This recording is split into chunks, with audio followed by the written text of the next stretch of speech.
La répression, et ça c'est tout le problème de la France, est menée conjointement par Vichy et par les Allemands. Par Vichy de façon autonome très souvent, et puis de plus en plus de façon coordonnée avec l'Allemagne.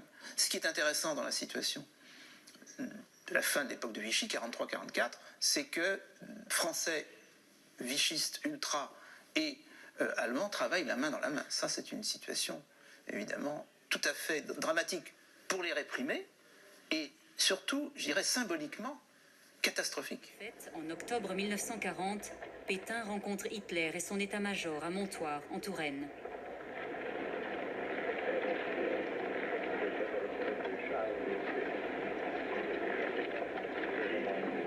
Cette poignée de main scelle la politique de collaboration des nazis et Vichy.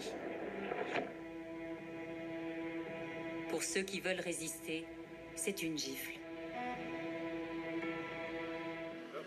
Le 31 janvier 1943, alors que les Allemands se rendent à Stalingrad, Vichy ne désarme pas. Le même jour, l'État français s'engage dans une répression systématique des ennemis intérieurs. Il fonde la milice. Cette organisation recrute des combattants prêts à tout pour maintenir l'autorité de Pétain.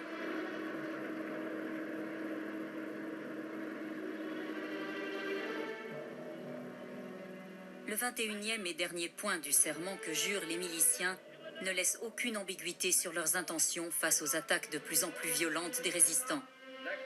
Châtiment est promis aux bolcheviks, aux démocrates, aux francs-maçons, aux gaullistes et, selon les termes de la milice, à la lèpre juive.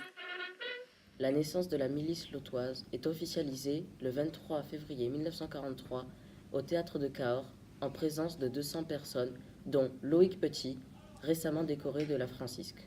À Cahors, la milice siège au 15 de la place Thiers dans l'ancien séminaire qui se trouve à côté de l'actuel emplacement du café Le Bordeaux. De coupables en sursis que la voix du secrétaire d'État à l'information Philippe Henriot dénonce quotidiennement sur les ondes de Radio Paris. Je ne puis croire que vous cherchiez dans le bain de haine où les communistes veulent vous plonger par la calomnie, le mensonge et le meurtre, la régénération de la France blessée, et peut-être l'excès même des violences de la haine vous aidera-t-il à vous convertir à l'amour et à la réconciliation. C'est hélas... Oh, faut recommencer, mauvais. Ça brûle.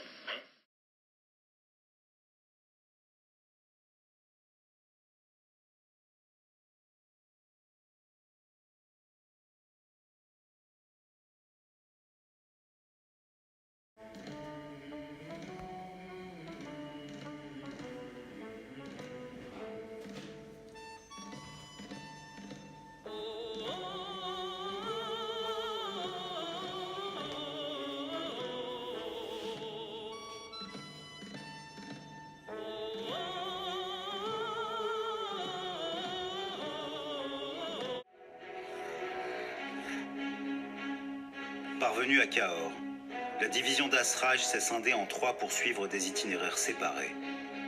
Elle a reçu l'ordre de nettoyer les zones qu'elle traverse des bandes terroristes.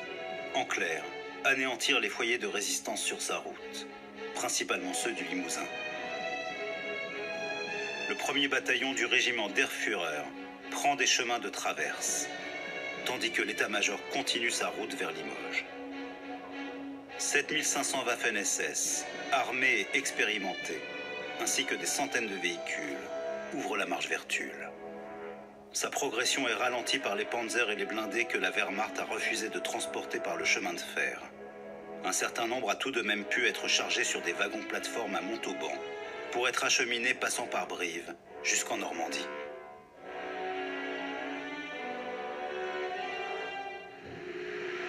Le long des routes de campagne, la Das Reich traverse des villages fantômes.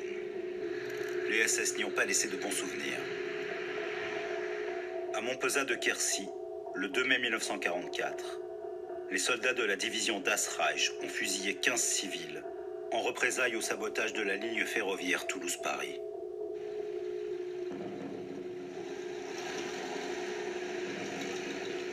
Autour de Figeac, les 11 et 12 mai 1944, assistés par la Gestapo et la milice, ils ont fait irruption dans une vingtaine de villages arrêté près de 800 personnes en 2 jours, brûlé et pillé les fermes sur leur passage.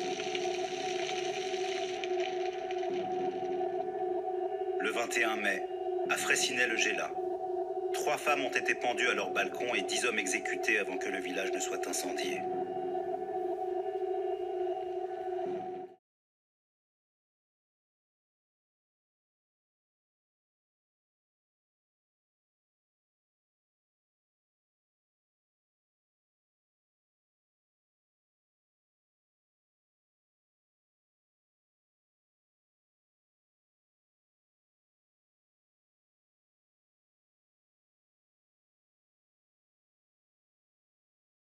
Nous voulons rendre hommage au chef de la résistance lotoise, Jean-Jacques Chapoux, mort en 1944.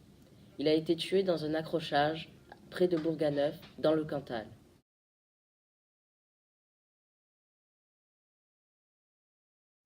Il était fils d'instituteur, faisait ses lettres classiques à Toulouse et est devenu surveillant à Gambetta pour payer ses études. Mais aussi, il était syndicaliste et pacifiste.